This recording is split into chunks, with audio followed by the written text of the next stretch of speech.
Hello, and welcome to the premiere episode of Father and Son Tractors presents Fun with Tractors. This is going to be a series of podcasts where I talk about certain tractors and explain their details and their specs and what they're good at and what sector of the industry they are designed for, a little bit of the history. We've got a heap of guests planned that are going to come on the show and talk through their respective tractors and what their farms do and how they use their tractors. We're going to cover lots of tractors, not just vintage ones like on the rest of our channel, but everything from all the John Deere range, lots of vintage things, all the Massey Fergusons, right up to the big Case IH quad track, the big boy 747, so a really broad range of tractors. But today I'm going to talk about the Ferguson TE20, mainly because I have one out on the driveway. So they were made, they started making them in 1940. What are you doing? Seriously, attention seeking. This is the supervisor, Teddy. My name's Tobias. This is Teddy, the supervisor. They were made from 1948, and they finished production, or rather they finished using up all the parts in the factory in Banner Lane, Coventry around 1956-ish. But they had officially stopped making them a little bit before that. It's a very early tractor. There were tractors before this, but just they weren't quite as efficient or as good, and they weren't quite as safe, mainly. This was designed and built by Harry Ferguson. There is an earlier model that's a Ford Ferguson, that is an N range, so there is like the 9N, for example, which looks very, very similar, but not quite as good. That's when Harry Ferguson and Henry Ford had partnered up on a bit of a gentleman's agreement, no official contracts or anything. And seriously, I'm trying to concentrate. This is difficult. And when Henry Ford died and his son took over, there was a huge disagreement over ownerships and patent rights and things like that. And Harry Ferguson, took Henry Ford Jr. to court with no solicitor and won a very long lawsuit, and started producing these Ferguson TE20s. There's a huge range of TE20s. The more common ones are the original TE20 or TO20. So that's Tractor England 20, Tractor Overseas 20, both identical, with the Continental Z120 engine that was made in Detroit in Michigan. They made those for a few years, literally just 3 years actually, and then they started manufacturing all of these engines and things in Coventry, on the Banner Lane factory there. And those engines were actually slightly better. So I mean, the Continental engines, I got one on the drive actually. They're a little rarer. You'll see in the all the other videos on Father and Son Tractors channel, Jasmine, the sort of pale green Ferguson Continental that we restored. You are just consuming my time right now, aren't you? Yes, I am. So you get a TE20, which are the Continental engines, then the upgraded, but same sort of horsepower, 20 horsepower, it's a 1.25 ton vehicle. The upgraded ones were the TEA, which was straight petrol, the TED, which was a petrol paraffin mix, and then the TEF, which is the diesel model. All relatively the same pulling power. The diesel was far more fuel efficient, but a little bit tougher to start at times. The electrics are so basic. They didn't all have lights. That's like a sort of either factory upgrade or aftermarket installation. Really, the wiring harness just goes battery to start a motor via a little solenoid switch, and then on to your a little control box which regulates the current, to your coil, to your distributor, to your plugs, to the dynamo and back round kind of thing. It's really basic. The whole wiring harness on these, in fact, is about that long.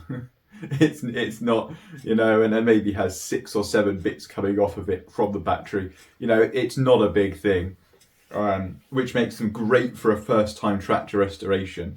That's why we started on the Fergusons, because it really is you're just bolting on bits, and it's sort of either works or doesn't.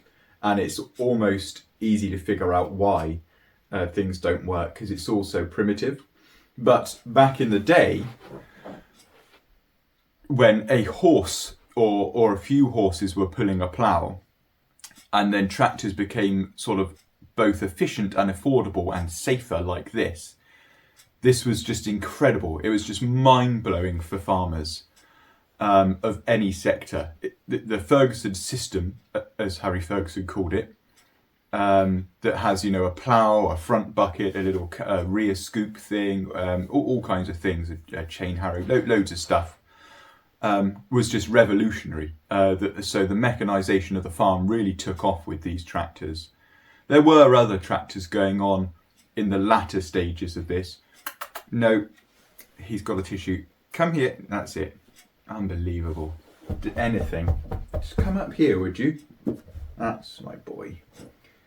So the mechanisation was incredible, and also what it did with these little tractors, because they were so affordable, is the farmer and his wife and his family could remove the attachment to a sentient being like a horse.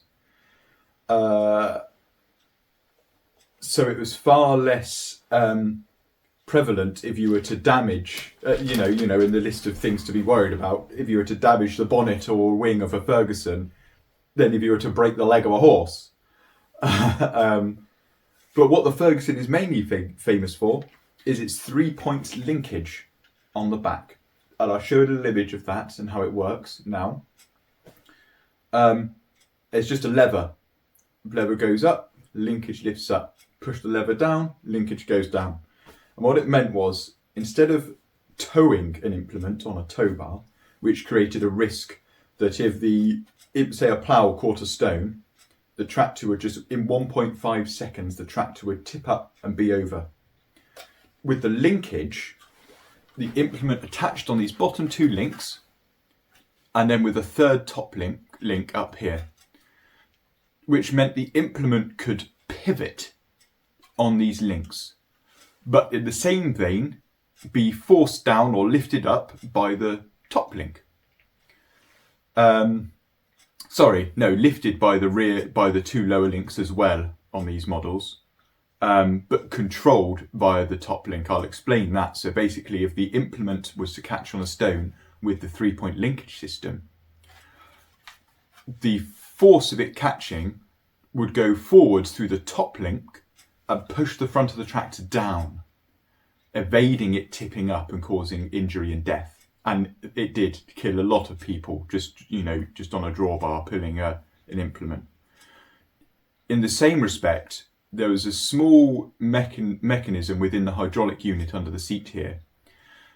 And when the implement would catch on something, that pressure would trigger a little, like a sensor, not how you're thinking of a modern sensor, but like a sensor of sorts. The implement would lift slightly. And then when that pressure was released, the implement would go back to its original position. So it became just the safest bit of mechanisation on a tractor ever. And now all modern tractors, the patent was released publicly, and all modern tractors have the 3-point linkage. I mean, I challenge you to find one that doesn't have 3-point linkage. It really was sort of revolutionary. And that's what the TE20 is famous for, isn't it? Now he's asleep. All of that, he's asleep. I hit play, I hit record rather, and then he's dashing around being in it. Now I'm nearly done. He's asleep. There were other variants of this. There was a TE, I've got my notes here, an MT, MP, RST and Y, which were industrial models. And you could fit a central wheel and have like a track on them, or drive them into a unit that was like a dumpy truck unit and the wheels would turn it, or a roller for flattening tarmac and aggregates. They were something special, and you don't really see many of the industrial ones around anymore, which is a sad, really. Yes, and then the Ferguson plant was bought out by, I want to say Massey Harris, and then that sort of amalgamated into Massey Ferguson. But it's definitely the Massey brand bought them out. And we have Massey Ferguson's big modern ones I have models of to talk about. If you want me to talk about a specific tractor, pop a like in the comments and subscribe and write down what you'd like me to find a model of and talk about. Absolutely anything. And if I can't find a tractor, I'll still model of it. I'll still talk about it. And I've got, like I said, I've got heaps of guests that have loads of rare vintage tractors and fancy modern ones that are worth hundreds of thousands of pounds that will plough a field without you even touching the steering wheel, kind of thing. I'd like to mention the charity FCN in all of these videos. It's Farming Community Network. They're basically there for you. So if you're depressed, stressed, anxious, anything mental health, struggling with your finances, you don't understand your bookkeeping, you're in bereavement, you can just pick up the phone and give them a call. I'll put the little logo and a number down here now.